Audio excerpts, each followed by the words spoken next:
अच्छा, एक बात हुई थी अभी, मेहमान आए थे और मेज़बान नहीं थे घर पे, सब ठीक तो है ना? तय समय से बहुत पहले आ गए थे। खान ब्रदर्स की एंट्री हुई है आपकी पार्टी में, तो क्या लगता है इससे एनडीए को कितना फ़ायदा मिलेगा? देखिए, मैं एक अपनी सोच के साथ अपनी पार्टी को मजबूती देने के लक्ष्य के साथ आगे बढ़ा हूँ। मेरा संकल्प है बिहार फर्स्ट, बिहारी फर्स्ट। खेला होगा की चर्चा खूब होती रहती है, तो क्या लगता है सब ठीक रहेगा ना? आने वाली रणनीति क्या है आप सबको? ये आजकल ना एक लिंगो बन गया, टर्मिनोलॉजी बन गई है। खेला होगा, कुछ होता नहीं, हर बात पे खेला होगा। बिहार में डबल इंजन की सरकार जो आज है वही विधानसभा चुनाव के बाद भी चलने वाली है। आज हमारे साथ मौजूद हैं कैबिनेट मिनिस्टर और most handsome leader Chirag Paswan. तो चलिए आज उनसे आने वाले बिहार की रणनीति के बारे में जान लेते हैं। तो सबसे पहला सवाल तो मेरा आपसे यही है कि खान ब्रदर्स की एंट्री हुई है आपकी पार्टी में, तो क्या लगता है इससे एनडीए को कितना फ़ायदा मिलेगा? देखिए, मैं एक अपनी सोच के साथ अपनी पार्टी को मजबूती देने के लक्ष्य के साथ आगे बढ़ा हूँ। मेरा संकल्प है बिहार फर्स्ट, बिहारी फर्स्ट। और हर वो व्यक्ति जो बिहार फर्स्ट, बिहारी फर्स्ट की सोच में विश्वास रखता है, उसको धरातल पर उतारने के लिए मेहनत, परिश्रम करने का लक्ष्य रखता है, उनको अपने साथ जोड़कर अपनी पार्टी को मजबूत करते हुए अपने लक्ष्य की ओर मजबूती से आगे बढ़ने का प्रयास कर रहा हूँ। जी, अच्छा, एक बात हुई थी अभी, मेहमान आए थे और मेज़बान नहीं थे घर पे, सब ठीक तो है ना? बिल्कुल सब ठीक है, थोड़ा सा कम्युनिकेशन एरर था। मेरे मुख्यमंत्री तय समय से बहुत पहले आ गए थे, so that was the reason I was not there, because जो टाइम हम लोगों को कम्युनिकेट किया गया था उससे काफ़ी पहले वो आ गए थे। दही चूड़ा का भोज था। मेरे नेता, मेरे पिता आदरणीय रामविलास पासवान जी भी जब तक थे बहुत धूमधाम से इसका आयोजन करते थे। उन्हीं की सोच को मैं आगे बढ़ा रहा हूँ और मुख्यमंत्री जी को हम लोगों ने स्वयं आमंत्रित किया था।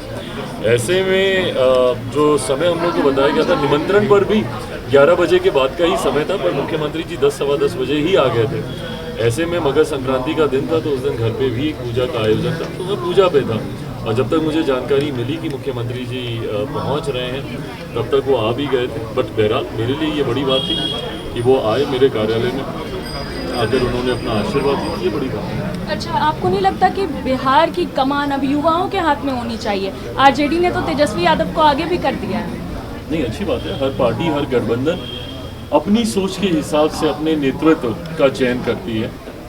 ऐसे में फिलहाल हमारे गठबंधन का नेतृत्व मुख्यमंत्री नीतीश कुमार जी मजबूती से कर रहे हैं। अच्छा, अगर 20 सालों की बात की जाए तो एक पीढ़ी बिहार में जवान हो चुका है, तो बिहार के युवाओं की उम्मीदें कैसे पूरी होगी? क्योंकि बिहार में अगर सीएम कुर्सी की बात की जाए तो कोई वैकेंसी ही नहीं है।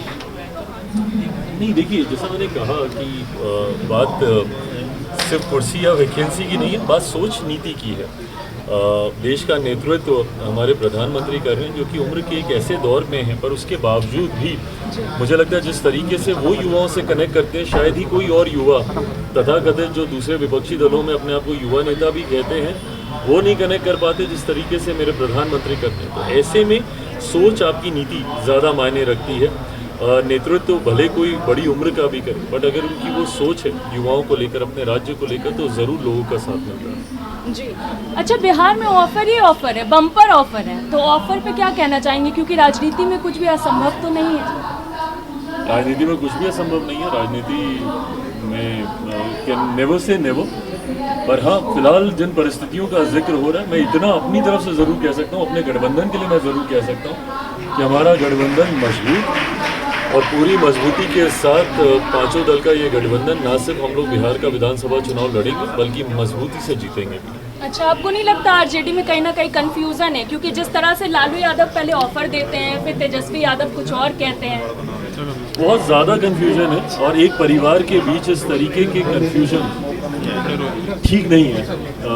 मैं अपने अनुभव से कह सकता हूँ, जब परिवार सदस्यों के बीच में अगर विरोधाभास होता है तो वो काफ़ी चिंता की बात होती है, क्योंकि मैंने खुद ये अनुभव अपने परिवार में किया। ऐसे में लालू जी के परिवार में जहाँ मेरी बहनें कुछ और कहती हैं और मेरे भाई कुछ और कहते हैं, बहनों का कुछ और बयान आता है, वो उनका स्वागत करती हैं, खिड़की दरवाजे खोलती हैं उनके लिए, तो वहीं तेजस्वी स्पष्ट मना करते हैं कि ऐसा कोई संभव नहीं है। तो मैं मानता हूँ कि ऐसे विषयों पर कम से कम परिवार में एकता होनी चाहिए, उसमें सामंजस्य होना चाहिए।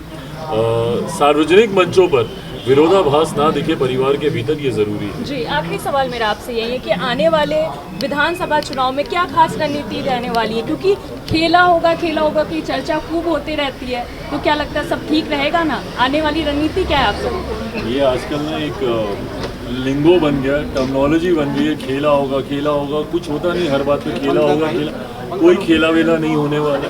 बिहार में डबल इंजन की सरकार जो आज है वही विधानसभा चुनाव के बाद भी चलने वाली है। आज भी बिहार में एनडीए की सरकार है, विधानसभा चुनाव के बाद भी एनडीए की ही सरकार रहेगी और ये डबल इंजन की सरकार बिहार को विकसित राज्य की ओर लेकर जाएगी। चलिए, बहुत बहुत शुक्रिया आपका। दरअसल अभी हमने चिराग पासवान से बात की और चिराग पासवान का कहना है कि आगे बिहार में कुछ भी खेला नहीं होगा, लेकिन वो कहते हैं ना, राजनीति में कुछ भी असंभव नहीं है, तो आगे क्या होगा ये देखना बेहद ही दिलचस्प होगा। फिलहाल के लिए इतना ही, देखते रहिए News 24 बिहार।